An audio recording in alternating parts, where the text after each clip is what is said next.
Hello everyone, a very very warm welcome to Jaya commerce classes. आप सबका आपके YouTube channel पर बहुत बहुत स्वागत है। तो चलिए आज की क्लास को स्टार्ट करते हैं, जिसके अंदर हम पढ़ने वाले हैं बेसिक अकाउंटिंग टर्म्स।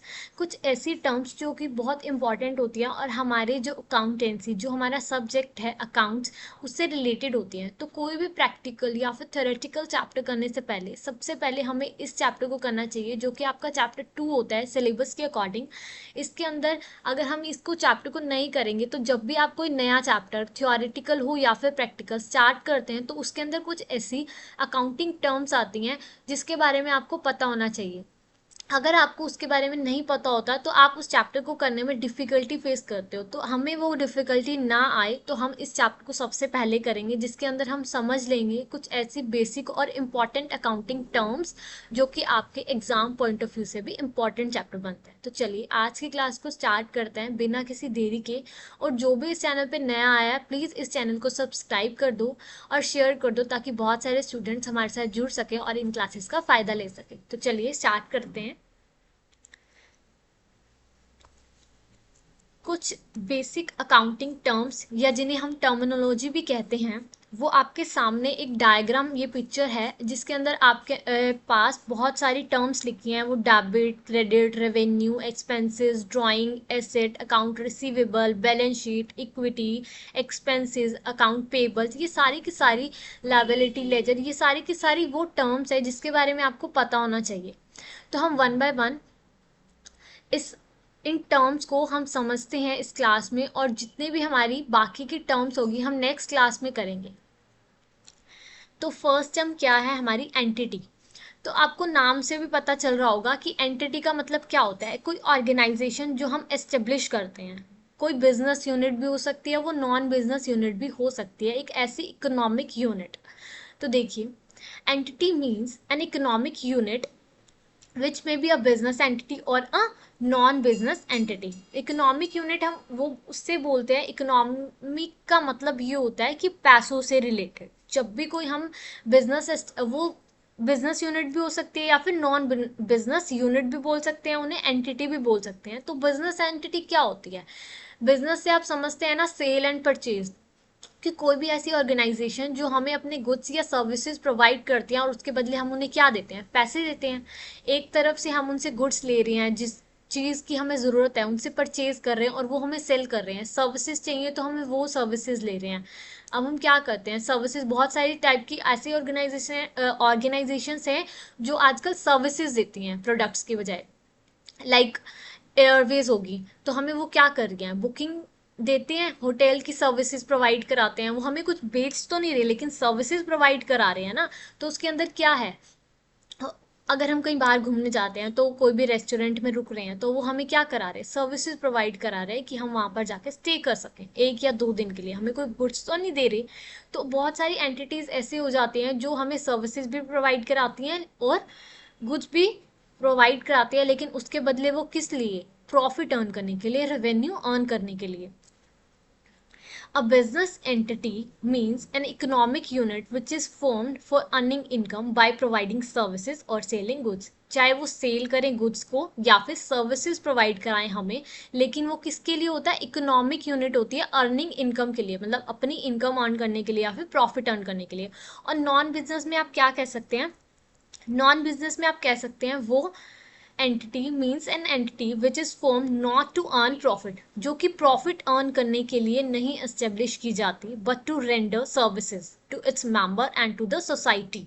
मतलब कि एक ऐसी ऑर्गेनाइजेशन जो कि प्रॉफिट मोटिव से एस्टेब्लिश नहीं की जाती, बल्कि ऐसी ऑब्जेक्टिव से या फिर उनका एम ऐसा होता है कि हम अपने मेंबर्स जो उस ऑर्गेनाइजेशन से जुड़े हैं उन्हें सर्विसेज प्रोवाइड करना। कैसे? या फिर सोसाइटी को। बहुत सारे ऐसे चैरिटेबल ट्रस्ट होते हैं जो कि हेल्प करते हैं सोसाइटी की। तो वो उनका कोई ये मोटिव नहीं होता कि हम प्रॉफिट अर्न करें, वो सिर्फ और सिर्फ नॉन प्रॉफिट के लिए ही, इनको हम एनपीओज भी बोलते हैं, नॉन प्रॉफिट ऑर्गेनाइजेशंस। तो ये सिर्फ और सिर्फ अपनी सोसाइटी को, मेंबर्स जो उनके साथ जुड़े हैं, उनको सर्विसेज प्रोवाइड करने के लिए ही एस्टेब्लिश की जाती हैं। तो इसके बारे में आई होप आपको अच्छे से पता चला होगा कि हम एंटिटी क्या होती है, चाहे वो बिजनेस एंटिटी हो या फिर नॉन बिजनेस एंटिटी हो। सेकंड इज बिजनेस ट्रांजेक्शन क्या होता है? अब आप खुद देख सकते हो, बिजनेस ट्रांजेक्शन सेलर परचेज करना, तो वो क्या है? एक ट्रांजेक्शन ही तो होगी ना बिजनेस की। वो हमें अपने गुड्स दे रही है और हम उन्हें पैसे दे रहे हैं, वो उससे क्या कर रहे हैं? रेवेन्यू जनरेट कर रही है, प्रॉफिट अर्न कर रहे हैं, तो ये हमारी क्या होगी?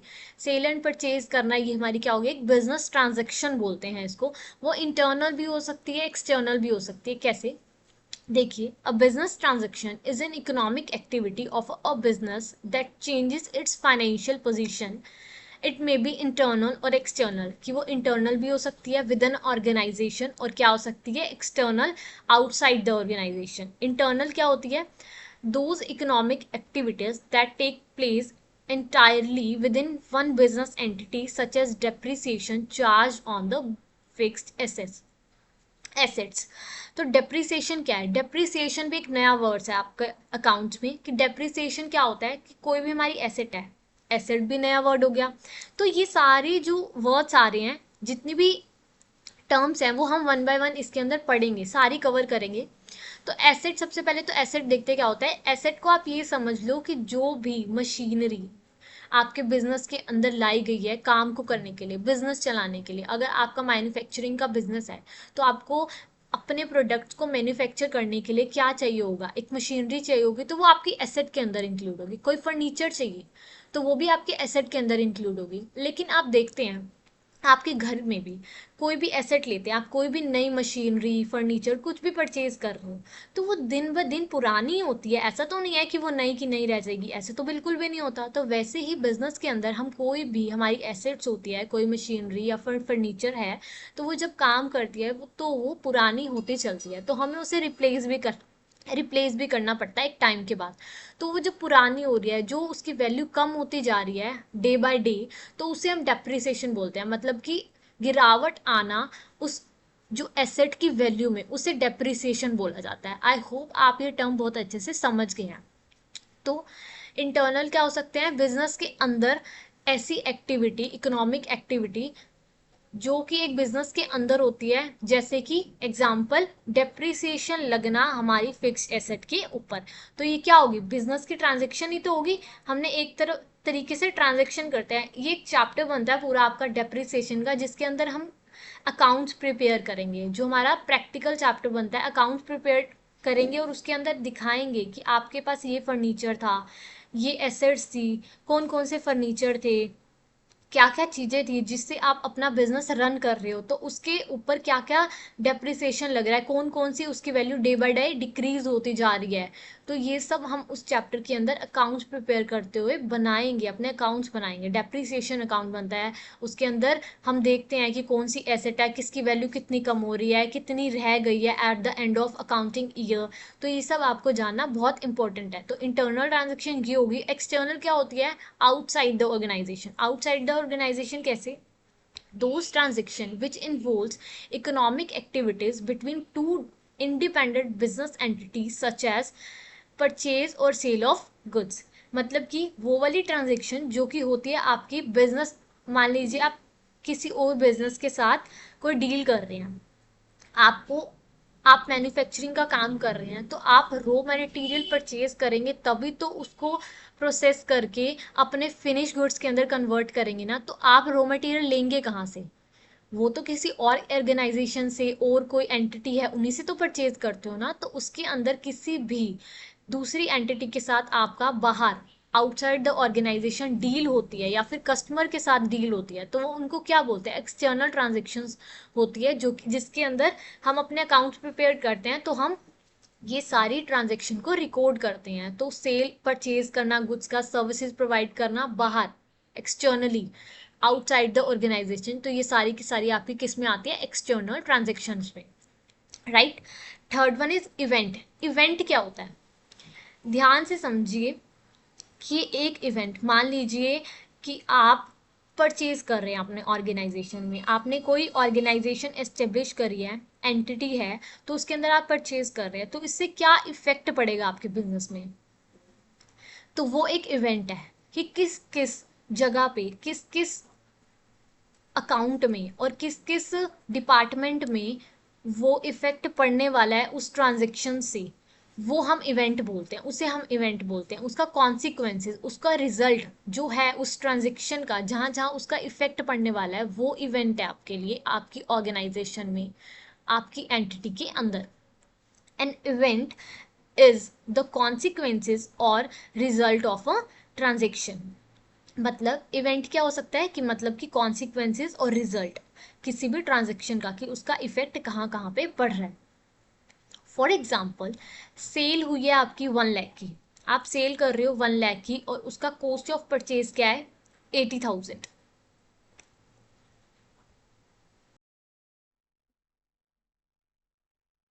फॉर एग्जाम्पल देखिए कि आपने स्टॉक परचेज किया है। फॉर एग्जाम्पल आप देखिए कि आपने स्टॉक परचेज किया है, तो इससे क्या हो गया, आपका स्टॉक इंक्रीज हो गया, और आपने जितने से स्टॉक परचेज किया उतने से आपका कैश जो होगा डिक्रीज हो जाएगा। कैसे?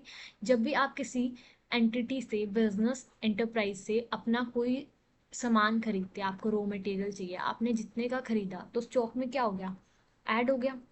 और जितने का आपने खरीदा तो उसके बदले आपने क्या दिया, उन्हें कैश दिया, तो आपका कैश क्या हो गया, डिक्रीज हो गया। तो ऐसे ही जब भी आपका स्टॉक बढ़ता है, कैश डिक्रीज होता है, तो हम अपने लेजर्स में क्या करते हैं, जब भी हम लेजर्स में अकाउंट्स बनाते हैं, स्टॉक अकाउंट हो, परचेज, सेल्स, कैश अकाउंट, तो उसमें जो भी इफेक्ट होता है, आपका अगर स्टॉक बढ़ा है तो हम उनको इंक्रीज करके दिखाते हैं, और जब हम कैश अकाउंट बनाते हैं, अगर आपका कैश गया है तो हम उसको डिक्रीज मतलब माइनस करके, डेबिट और क्रेडिट साइड होती है, उसके अकॉर्डिंग जब आना होता है तो हम एक साइड दिखाते हैं, जब जाना होता है तो दूसरी साइड दिखाते हैं। तो जब आप समझेंगे, सीखेंगे अकाउंट बनाना, तो आप ये भी साथ में सीखेंगे कि वो डेबिट होना है या क्रेडिट होना है। और डेबिट और क्रेडिट का आपका क्या मतलब है, कि कोई भी अकाउंट बनाते हैं तो वो कैसा बनता है, इस टी शेप में बनता है। टी शेप का मतलब क्या होता है कि कोई भी अकाउंट इस टी शेप का बनेगा, और उसके अंदर जो आपकी राइट साइड होगी वो आपकी क्या होगी, क्रेडिट साइड, और जो लेफ्ट साइड होगी वो आपकी क्या होगी, डेबिट साइड। दोनों में ही दो दो कॉलम बनाए जाते हैं, एक पर्टिकुलर्स का और एक अमाउंट का।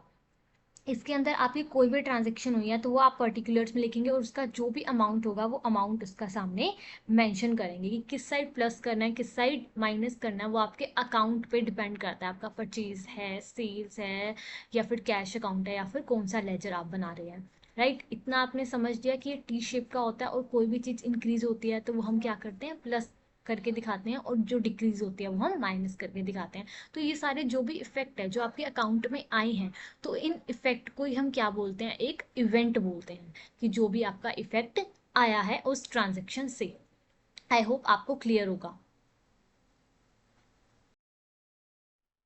देखिए, अकाउंट क्या होता है, an account is a ledger record in a summarised form, मतलब कि एक समरी, मतलब कि एक जितनी भी हमारी बिजनेस में ट्रांजेक्शन होती है उन सब की समरी, जो कि हम लेजर के अंदर रिकॉर्ड करते हैं, उसको हम अकाउंट्स बोलते हैं। कि जितनी भी हमने परचेज किया, सेल किया, डेप्रिसिएशन लगा हमारी एसेट के ऊपर, फर्नीचर परचेज कर रहे हैं, या फिर हम कोई रॉ मटेरियल परचेज कर रहे हैं, या फिर हम इंटरमीडिएट गुड्स परचेज कर रहे हैं जिनको हम प्रोसेस करके फिनिश प्रोडक्ट बनाएंगे अपना, या फिर हम कोई भी ऐसे ही हम अपने शेयर होल्डर से पैसे ले रहे हैं, हमने शेयर्स इशू करे, डिबेंचर्स इशू करे, जितनी भी हमारे बिजनेस की ट्रांजेक्शन होती है, चाहे वो हमारा सोल प्रोप्राइटरशिप हो, पार्टनरशिप हो, या फिर हम कोई कंपनी रन कर रहे हैं, तो सारी की सारी जो हमारी ट्रांजेक्शन है वो हम क्या करते हैं, उनको लेजर के अंदर रिकॉर्ड करते हैं। तो जब हम लेजर बनाते हैं तो वो कैसे बनाएंगे, समराइज फॉर्म में बनाते हैं, जिसको हम देख के पता लगा सकते हैं कि हमने इस पूरे ईयर में, एक पूरे ईयर में क्या क्या ट्रांजेक्शन करी है अपने बिजनेस को रन करने के लिए। तो वो उससे हम क्या बोलते हैं, लेजर को, जिसमें हम समरी फॉर्म में सारी की सारी ट्रांजेक्शन को रिकॉर्ड करते हैं, उसको ही हम अकाउंट बोलते हैं। Transaction that have taken place with a particular person और थिंग स्पेसिफाइड, मतलब कि किसी भी पर्सन या किसी ऑर्गेनाइजेशन के साथ जो भी हमने पर्टिकुलर ट्रांजेक्शन करी है उनको हम रिपोर्ट करते हैं। All accounts are divided into the two sides, सारे के सारे अकाउंट्स जो हैं टू साइड्स में होते हैं। The left side is called the debit side and the right is called credit side, जो हमने अभी देखा भी था, मैंने आपको बनाकर दिखाया कि ये जो हमारी साइड होती है वो डेबिट साइड है, और जो राइट साइड होती है वो हमारी क्रेडिट साइड होती है, जिसके अंदर पर्टिकुलर डेबिट साइड में भी पर्टिकुलर्स का और अमाउंट का कॉर्नर आता है, और हमारी क्रेडिट साइड में भी पर्टिकुलर और अमाउंट का कॉलम आता है। Due to the resemblance it is called a T shape account, कि हम इनको टी शेप अकाउंट बोलते हैं। हम जितने भी लेजर्स बनाते हैं उनको टी शेप के अंदर बनाते हैं। या आप देख भी सकते हो, आपका पिक्चर में दिख रहा है कि सारे के सारे अकाउंट्स हमारे किस शेप में होते हैं, टी शेप अकाउंट में होते हैं। नेक्स्ट इज कैपिटल, कि हम कैपिटल किसको बोलते हैं। तो देखिए, capital it refers to the amount invested by the proprietor in a business enterprise, कि जो भी एक बिजनेस एंटरप्राइज में, बिजनेस यूनिट में प्रोप्राइटर ने, मतलब कि प्रोप्राइटर कौन होता है, जिसने भी वो बिजनेस को एस्टेब्लिश किया उसे हम प्रोप्राइटर बोलते हैं। वो जो अमाउंट इन्वेस्ट किया है एक कंपनी को बनाने के लिए उसे हम कैपिटल बोलते हैं। अमाउंट में भी in the form of cash, goods और एसेट, कि वो पैसों में भी हो सकता है कि हम उन्होंने पैसे कैश की फॉर्म में इन्वेस्ट किया। वो गुड्स, गुड्स मतलब जो हम गुड्स किसे बोलते हैं, गुड्स उससे बोलते हैं जिसका हम बिजनेस कर रहे हैं। जो भी हमारा प्रोडक्ट है उसको हम गुड्स बोलेंगे, तो वो गुड्स की फॉर्म में भी हो सकता है। या फिर एसेट, एसेट का मतलब क्या होता है, एसेट हमने अभी पढ़ा था कि कोई भी फर्नीचर, कोई भी मशीनरी जो भी हमारी बिजनेस यूनिट को रन करने के लिए हेल्पफुल होती है, किसी भी फॉर्म में उन्होंने इन्वेस्ट किया हो, वो सारी की सारी किसके अंदर आती है, कैपिटल के अंदर आती है। Capital is the amount with the help of which goods and asset are purchased in the business। Capital वो अमाउंट भी होता है जिसकी हेल्प से हम अपने बिजनेस के अंदर गुड्स को परचेज भी कर सकते हैं और एसेट को भी परचेज कर सकते हैं। For the firm it is a liability towards the proprietor. एक फर्म के लिए जब भी हम कोई बिजनेस यूनिट एस्टेब्लिश करते हैं तो आप देखिएगा कि जो भी कोई कंपनी होती है वो अपने नाम से ही एस्टेब्लिश, लो की फॉर्म में उसके नाम से ही हम उसको क्या करते हैं, रजिस्टर करते हैं। तो जो भी उसके अंदर इन्वेस्ट कर रहा है, जो उसका प्रोप्राइटर है उस बिजनेस का, तो वो कंपनी के लिए उसको प्रॉफिट अर्न करके देना, रेवेन्यू अर्न करके देना, उसको उस फॉर्म में क्या करना पड़ता है, उसकी लायबिलिटी बनती है, मतलब कि उसकी जवाबदेही बनती है, उसको देना पड़ता है वो पैसा। वो फॉर्म में रेवेन्यू या प्रॉफिट की फॉर्म में भी हो सकता है, या फिर कभी भी कोई भी शेयर होल्डर्स होते हैं उनको भी, उन्होंने हमारी कंपनी में क्या किया, इन्वेस्ट किया है ताकि हम अपनी कंपनी को बढ़ा सके, ग्रो कर सके। तो वो क्या होता है, जब वो इन्वेस्ट करते हैं तो वो कभी भी वो अपना पैसा वापस ले सकते हैं उस कंपनी में से। तो वो क्या होती है, एक कंपनी के लिए क्या बन गई, लायबिलिटी बन गई, कि उसको, कंपनी को वो पैसा वापस देना पड़ सकता है, राइट। तो कैपिटल क्या होती है, एसेट माइनस लायबिलिटी। ये एक फॉर्मूला भी है जिसको आपको जब आप प्रैक्टिकल चैप्टर्स करेंगे तो उसके अंदर मेंशन होगा कि कैपिटल कैसे होती है, कि जितनी भी आपके पास पैसे हैं, एसेट क्या होता है, जितने भी आपके पास पैसे हैं, या फिर कोई भी गुड्स की फॉर्म में हो गया, सारी की सारी चीज़ें जो इसके अंदर इंक्लूड होती हैं एसेट के अंदर, और उसमें से हम क्या करते हैं, लायबिलिटी को माइनस कर दिया जाता है। लायबिलिटी की मतलब आपने किसी को बाहर देना है पैसा, तो वो तो एक कंपनी के लिए क्या हो गया, एक उधारी हो गया ना, कि आपको प्रॉफिट अर्न करके कंपनी के बाहर पैसा जाना है, चाहे वो आपने किसी से रॉ मटेरियल परचेज किया हो तो उसको वापस किया है, या फिर आपने कोई लोन लिया है कंपनी को रन करने के लिए तो उसको वापस देना हो गया। तो ये सारी की सारी क्या है, आपकी एक लायबिलिटी होती है, जिसको हम जब एसेट के अंदर से, जो आपके पास ऑलरेडी कैश मौजूद है, या फिर जो भी आपकी कंपनी को बढ़ाने में, प्रॉफिट जनरेट करने में आपकी हेल्पफुल होगा, वो आपकी एसेट ही तो हुई ना। तो जो एसेट में से जो आपने बाहर पैसा देना है, जो आपकी कंपनी के बाहर जाएगा, वो सारी जो लायबिलिटी को जब हम माइनस कर देते हैं तो वो आपकी कैपिटल के अंदर आती है, राइट। एसेट क्या हो सकता है, फिक्स भी हो सकती है हमारी, और करंट एसेट भी हो सकती है। फिक्स एसेट कैसे होगी, फिक्स एसेट क्या होती है, जो फिक्स रहती है, आप इस नाम से भी समझ सकते हो कि फिक्स एसेट मीन्स जो चेंज नहीं हो रही।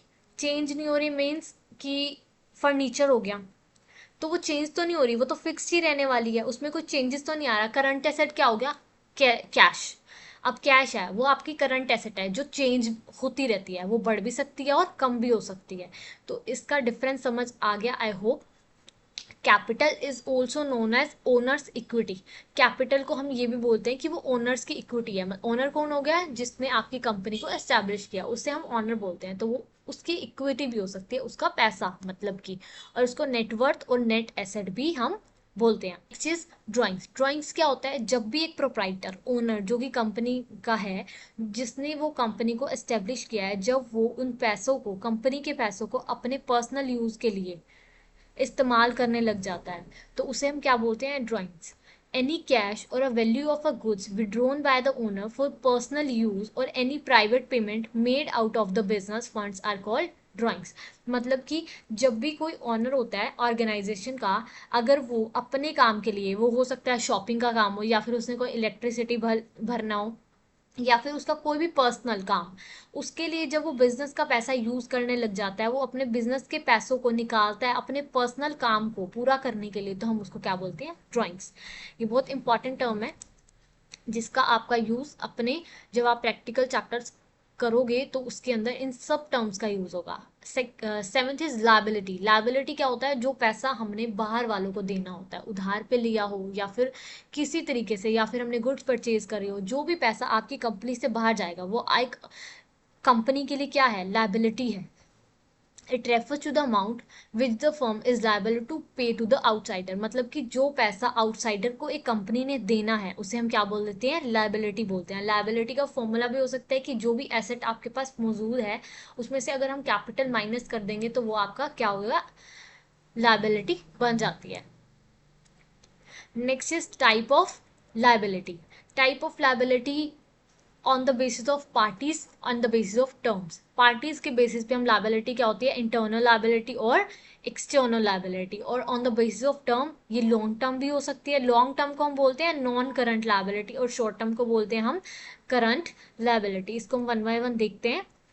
On the basis of parties, parties के बेस पे ना इंटरनल लायबिलिटी, मतलब कि विद इन द ऑर्गेनाइजेशन कोई भी अगर हमारी लायबिलिटी बनती है किसी भी पार्टी से रिलेटेड, तो वो आपकी कैसी होगी? इंटरनल लायबिलिटी होगी। All amounts which a business entity has to the pay to the proprietor or the owners are called the internal liability, such as capital as and accumulated profits. मतलब कि कोई भी अमाउंट जब business हम run कर रहे हैं तो उससे हमें रेवेन्यू या फिर कोई प्रॉफिट जनरेट हो रहा है तो हमें ओनर्स को देना पड़ता है।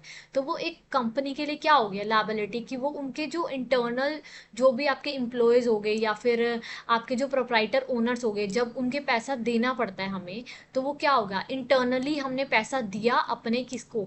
पार्टीज को, जो भी हमारे साथ काम कर रही हैं, तो वो प्रोप्राइटर हो गए, ओनर्स हो गए। तो ये सारा का सारा इंटरनल मैटर होता है। तो ये क्या होगी? कंपनी की इंटरनल लायबिलिटी होगी, चाहे वो कैपिटल की फॉर्म में हो या फिर एक्यूमुलेटेड प्रॉफिट, मतलब जो इकट्ठा किया हुआ प्रॉफिट है एक बिजनेस यूनिट का। एक्सटर्नल लायबिलिटी क्या होगी? All amount which a business entity has to pay to the outsider are known as external liability, such as creditors, bank overdraft, bill payable, outstanding expenses, loan etcetera.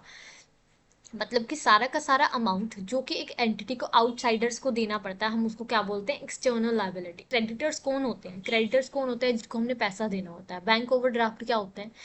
हमने creditors में वो include हो गए कि हमने कोई सामान परचेज किया और हमने अभी उनको पैसे नहीं दिए, हमने क्या उधार पे परचेज किया, या फिर हमने कुछ दे दिया और कुछ अभी नहीं दिए हैं, तो उनको हम क्या बोलते हैं? क्रेडिटर, जिनको अभी हमने पैसा देना है। बैंक ओवरड्राफ्ट में क्या होता है कि अगर हमारे बैंक में कुछ पैसे 20,000 रुपीज़ पड़े हैं लेकिन हमें 50,000 की ज़रूरत है, तो हम क्या करते हैं? बैंक से जब उधार ले लेते हैं 50,000 निकाल लेते हैं, लेकिन हमारे पास अवेलेबल जो हमारे अकाउंट में थे सिर्फ 20,000, तो ये 30,000 का क्या होगा? बैंक ओवरड्राफ्ट हो गया।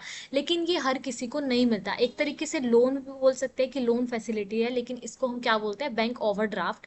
कि जब हम बैंक से जो हमारे अकाउंट में अवेलेबल अमाउंट होता है उससे ज़्यादा अमाउंट में पैसे निकाल लेते हैं, तो उसको क्या बोलते हैं?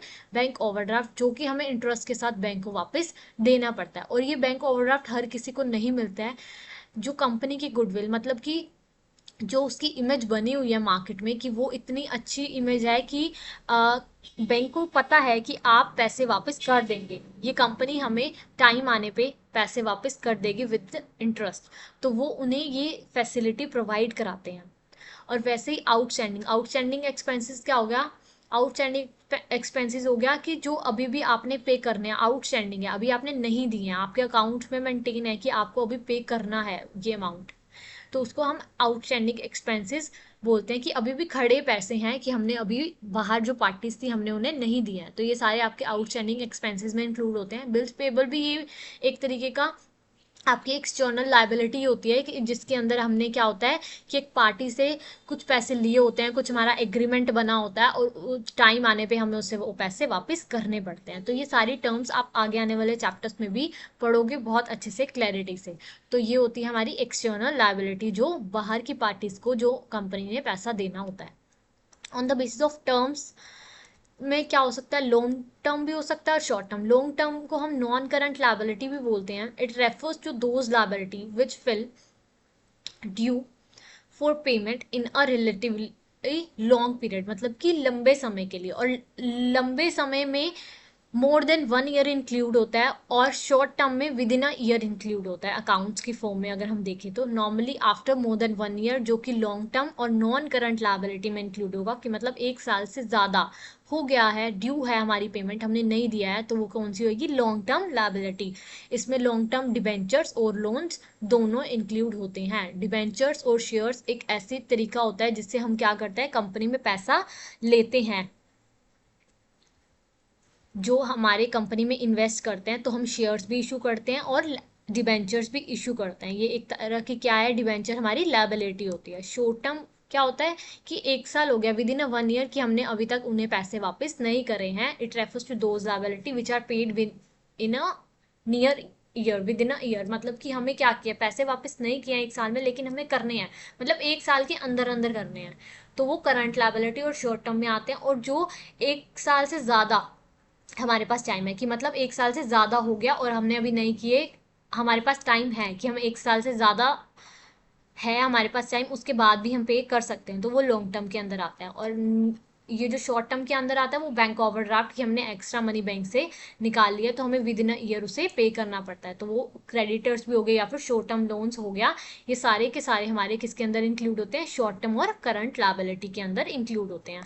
Next is asset. एसेट किसको बोलते हैं, anything which is in the possession or is the property of the business enterprises, including the amount due to its from other, it is called as asset। वो cash भी हो सकता है, bank balance भी हो सकता है, stock, furniture, machinery, land and building etcetera. मतलब अभी मैंने आपको बताया था इस टर्म के बारे में जब हमने पहले पढ़ा है, किसी और टर्म के साथ रिलेट करके, कि वो सारी की सारी प्रॉपर्टी बिजनेस की जो हेल्पफुल होती है काम को करने के लिए, अपने बिजनेस को रन कराने के लिए, चाहे वो कैश हो, बैंक बैलेंस हो, स्टॉक हो, कोई फर्नीचर हो, कोई मशीनरी हो, कोई लैंड हो या फिर बिल्डिंग हो, कुछ भी, वो सारा का सारा आपके किसके अंदर आता है, एसेट के अंदर आता है।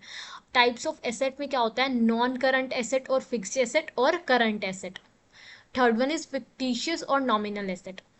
देखते हैं वन बाय वन ताकि क्लैरिटी हो। नॉन करंट और फिक्स्ड एसेट, ये दोनों ही बोलते हैं, ये दोनों एक ही तरीके की होती है। Non current asset refers to those asset which are held for continue use in the business for the purpose of producing goods and services and are not meant for sales। मतलब कि सेल के लिए नहीं होती है ये asset, लेकिन क्या होती है, इस एसेट को हम यूज़ करते हैं अपने गुड्स को प्रोड्यूस करने के लिए, अपनी सर्विसेज को प्रोवाइड कराने के लिए। ठीक है, इन एसेट्स का उस चीज़ के लिए इस्तेमाल होता है कि हमारे पास कोई भी फर्नीचर है, हमारे पास कोई व्हीकल है, कोई बिल्डिंग है, जैसा कि आप डायग्राम में देख रहे हो, कोई लैंड है हमारे पास, कोई हमारे पास व्हीकल है, बिल्डिंग है, इन सब का यूज़ हम क्या कर रहे हैं, अपनी गुड्स को बनाने के लिए, ताकि हम उसको आगे सेल कर सकें, तो इनकी हेल्प से हम उसका यूज़ करते हैं। तो ये टेंजिबल भी हो सकती है और इनटेंजिबल। टेंजिबल कौन सी होती है, टेंजिबल वो एसेट होती है जिसको हम छू सकते हैं, जैसे कि लैंड हो गया, फर्नीचर हो गया, इन सबको हम क्या कर सकते हैं, छू सकते हैं, जिसकी फिजिकल एग्जिस्टेंस है, उन सबको हम बोलते हैं टेंजिबल एसेट।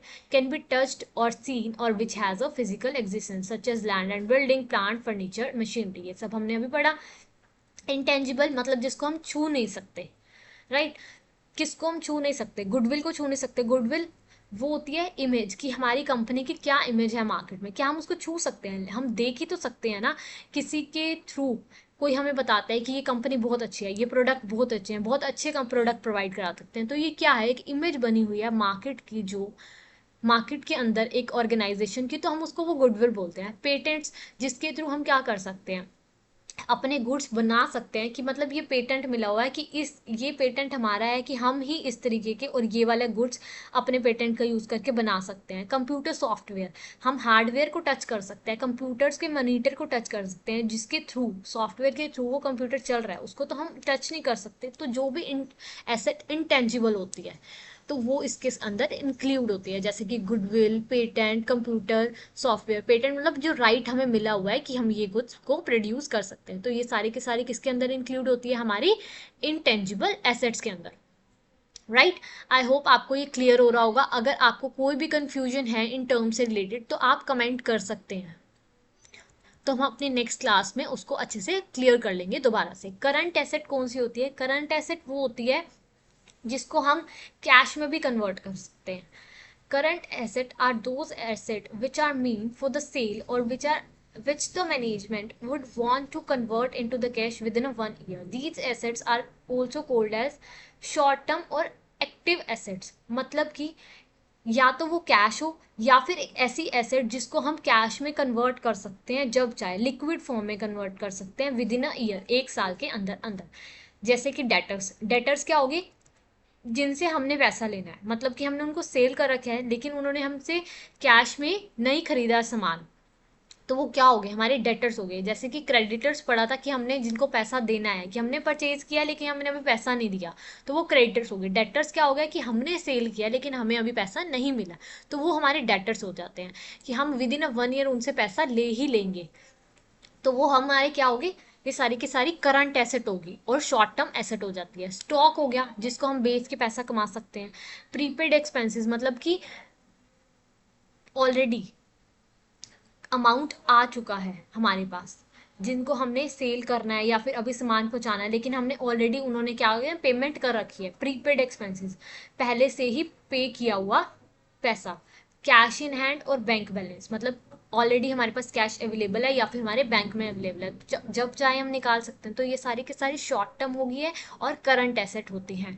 आप इस डायग्राम जो आपको दिख रहा है उसके अंदर भी सब कुछ यही समझाया गया है कि किस तरीके से करंट एसेट होती है, नॉन करंट एसेट होती है, कि ताकि आपको इसमें पढ़ने में आसानी आए और समझने में भी इनको देख के आप अच्छे से समझ सको।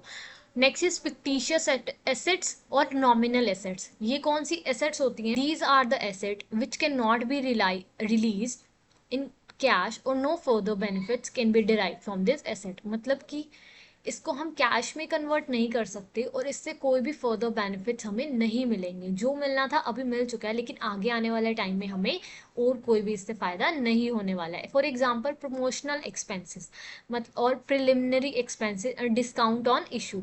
मतलब कि अब देखिए कि कोई भी आपने एक्सपेंस किया, वो आपने अभी एक्सपेंस कर दिया, लेकिन अगर आप कोई चेंजेस ला रहे हो तो आपको उसका फ़ायदा अब आगे नहीं होगा, तो आपको उस नए तरीके से उसको हमें क्या करना पड़ेगा? प्रमोट करना पड़ेगा। या फिर हमने प्रिलिमिनरी मतलब पहले ही कोई एक्सपेंस कर दिया था तो उसका बेनिफिट हम पहले ही ले चुके हैं, अभी हमें कोई बेनिफिट नहीं है। डिस्काउंट दे दिया इशू पे, कि हम इशू कर रहे हैं, अपने शेयर्स इशू कर रहे हैं, तो उसको हमने क्या किया? डिस्काउंट पे इशू कर दिया। मतलब कि जो भी हमसे शेयर इशू करेगा तो हम उसको डिस्काउंट दे रहे हैं, कि अगर हम अब हमारा शेयर है 10 रुपीज़ का, लेकिन आप 8 में खरीदो, लेकिन जब हम उसको वापस करेंगे तो वो आपको 10 रुपीज़ की फॉर्म में आएगा। ये भी हो सकता है, या फिर बढ़ के भी जो प्रॉफिट आता है हम उनको भी देते हैं अपने शेयर होल्डर्स को, लेकिन अभी इस टाइम पे हम आपको 10 का 8 में दे रहे हैं, तो वो क्या हो गया? डिस्काउंट देना इशू पे। तो इससे क्या आपको प्रॉफिट अभी तो जनरेट हो गया। कैसे, किस फॉर्म में प्रॉफिट जनरेट हुआ? कि बहुत सारे डिस्काउंट देके जो शेयर होल्डर्स हैं आपकी तरफ अट्रैक्ट होंगे और इन्वेस्ट करेंगे, इससे आपको ये प्रॉफिट तो हो गया। लेकिन क्या अब आपके आने वाले टाइम में इसका प्रॉफिट नहीं मिलेगा, जो मिलना था आपको अभी मिल चुका है। नेक्स्ट इज कैपिटल रिसिप्ट और रेवेन्यू रिसिप्ट। ये क्या होता है? Capital receipts are fund received from non recurring resources. Non recurring resources कौन से होते हैं? नॉन रिकरिंग रिसोर्सेज वो होते हैं जो आपके डे बाय डे नहीं होते, हर दिन हर रोज नहीं होते, कि फिक्स होने ही होने हैं। रिकरिंग क्या होते हैं? जो होते रहते हैं हमारे।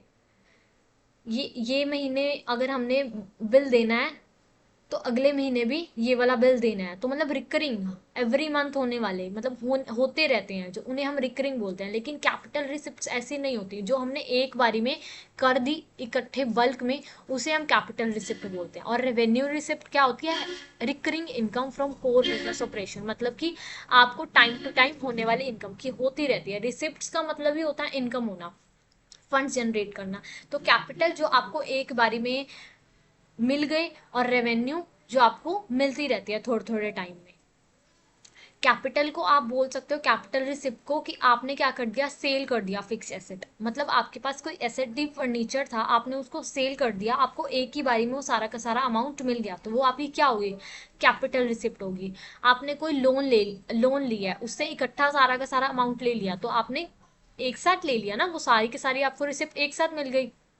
जो बेनिफिट था, तो उसको क्या बोलेंगे, कैपिटल रिसिप्ट। लेकिन रेवेन्यू रिसिप्ट में क्या होता है कि आपको धीरे धीरे मिलता रहता है। Money obtain from the sale of goods, आप कुछ गुड्स प्रोडक्ट्स बेचते हैं, तो आप ज़रूरी तो नहीं एक ही बारी में अपने सारी की सारी जितनी भी बिजनेस यूनिट में गुड्स हैं वो सारे के सारे एक साथ बेच देंगे, ऐसा तो नहीं होता। धीरे धीरे हर महीने आप बेचते रहते हैं, अपना बिजनेस चलाते रहते हैं। तो ये क्या हो गया, रिकरिंग नेचर का हो गया। Commission fees received for services render, मतलब कि आपने कोई सर्विसेज प्रोवाइड करी तो उससे रिलेटेड आपको फीस मिलती रहती है, कमीशन देते रहते हैं। आप ट्यूशन पढ़ाते हैं तो आप हर मंथ ट्यूशन पढ़ाते हैं, तो आपको हर मंथ उसका रिकरिंग फॉर्म में आते रहते हैं ना, फीस आती रहती है स्टूडेंट्स के थ्रू। तो ये क्या हो गया, रिकरिंग फॉर्म होगी। इंटरेस्ट और dividend received on the investment, मतलब कि कोई भी शेयर होल्डर अगर आपकी कंपनी में इन्वेस्ट करता है, उसको शेयर मिलता है, तो हर मंथ जो भी एक बिजनेस यूनिट को प्रॉफिट जनरेट होता है तो उसका कुछ परसेंटेज अपने शेयर होल्डर्स को, ऑर्गेनाइजेशन को देना पड़ता है। तो वो क्या हो गया, एक रिकरिंग नेचर का क्या हो गया, प्रॉफिट हो गया। तो आई होप आपको ये बहुत अच्छे से समझ आ गया होगा। आपका आज का लास्ट टर्म है जो कि है expenditure. Any disbursement of a cash or a transfer of a property or incurring of a liability for the purpose of acquiring assets, goods or services is called expenditure. Any type of a payment for the receipt of a benefit is termed as expenditure. As expenditure मतलब कि कोई भी आपने disburse किया, मतलब cash दिया, transfer किया कोई भी प्रॉपर्टी को, और कोई भी लाइबिलिटी इनकर हुई है आपकी कि आपको पैसा देना है for the purpose of acquiring asset, मतलब कि कोई भी आपने एसेट ली है, परचेज किया, फर्नीचर परचेज किया, तो आपका क्या होगा, आपको पैसे देने पड़ेंगे ना। तो आपने क्या किया, खर्चा किया। जो आपका खर्चा हुआ है उसे आप एक्सपेंडिचर बोलते हैं सिंपल फॉर्म में, कि आपका खर्चा जो आप बिजनेस यूनिट में चलाने के लिए जो भी आप खर्चे करते हो, जो भी आपने प्रॉपर्टी खरीदी है, कोई लैंड खरीदी है, फर्नीचर खरीदा है, कोई भी आपको रॉ मटेरियल चाहिए था, इन सबको परचेज करने के बदले में आपको क्या करना पड़ता है, कैश देना पड़ता है। तो जो आप कैश दोगे, आपने जो खर्चा किया इन सबको परचेज करने के लिए, तो उसे हम क्या बोलते हैं, आपका एक्सपेंडिचर हुआ है, मतलब कि आपका खर्चा हुआ है। टाइप्स क्या होते हैं एक्सपेंडिचर के, कैपिटल एक्सपेंडिचर, रेवेन्यू एक्सपेंडिचर और deferred revenue expenditure. Capital expenditure में क्या आता है, कैपिटल एक्सपेंडिचर में देखो डायग्राम में कि लैंड, बिल्डिंग, ऑफिस फर्नीचर, ये सारे के सारे कुछ भी आपने परचेज किया तो ये आपकी क्या है, सारी की सारी कैपिटल होती है। तो इसके ऊपर जो आपने खर्चा किया, क्या इसके वर्ड से आपको पता चल रहा है, कैपिटल मतलब कि कैपिटल के ऊपर होने वाला एक्सपेंडिचर, मतलब कि खर्चा, जो भी आपने खर्चा एक्वायर किया है अपनी फिक्स्ड एसेट, जो भी हो सकती है, फर्नीचर हो सकता है या फिर कुछ भी लैंड बिल्डिंग हो सकती है, तो आपने जो भी उस पर एक्वायर करने के लिए और उसमें वैल्यू को इंक्रीज करने के लिए अपनी फिक्स्ड एसेट को कोई भी खर्चा किया है, उसको हम क्या बोलते हैं, आपका कैपिटल एक्सपेंडिचर। राइट, वो कुछ भी हो सकता है, आपकी बिल्डिंग भी हो सकती है, प्लांट भी हो सकता है और फर्नीचर भी हो सकता है, या anything else. Revenue expenditure, any expenditure the full benefit of which is received during one accounting period is called as revenue expenditure। मतलब कि आपने कोई खर्चा किया लेकिन उसका फायदा आपको सिर्फ और सिर्फ विद इन अ 1 ईयर ही मिला। रेवेन्यू से आप यहाँ समझ रहे हो, और कैपिटल से इसमें डिफरेंस को समझना कि कैपिटल का मतलब आपको लंबे टाइम तक कोई फायदा देता है, और रेवेन्यू थोड़े कम टाइम तक, मतलब विद इन अ 1 ईयर। मतलब एक अकाउंटिंग पीरियड जो कि होता है हमारा अप्रैल से स्टार्ट होता है और मार्च तक, 31 तक चलता है।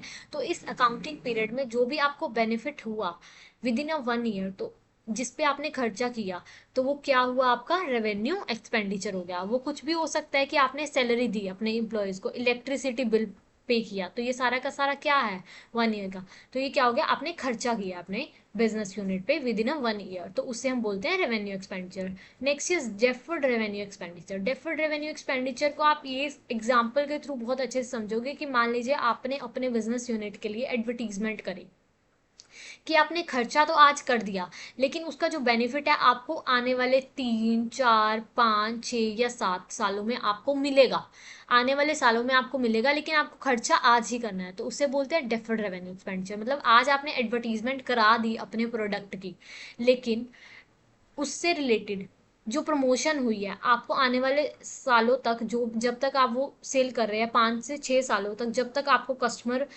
आपके वो प्रोडक्ट खरीदते हैं, तब तक उस एडवर्टीजमेंट का आपको फ़ायदा मिलेगा कि उस एडवर्टीजमेंट के थ्रू उन लोगों ने आपके प्रोडक्ट को, सर्विसेज को देखा था और वो इतना इम्प्रेस हो गए कि वो आपको आज तक, आने वाले 3-4 सालों तक आपसे वो परचेज कर रहे हैं और आपको, आपके प्रोडक्ट को आगे भी प्रमोट कर रहे हैं अगर उन्हें ये प्रोडक्ट पसंद आ रहा है। तो ये सब क्या हो गया, रेवेन्यू एक्सपेंडिचर, जो कि आपको आने वाले 3 to 7 ईयर में आपको फायदा देते हैं। तो मनी स्पेंड ऑन एडवर्टीजमेंट, जो कि हमने अभी एग्जाम्पल के थ्रू समझा। तो ये थी आज की class. Thank you so much, और जाने से पहले सब्सक्राइब एंड लाइक करना मत भूलिएगा।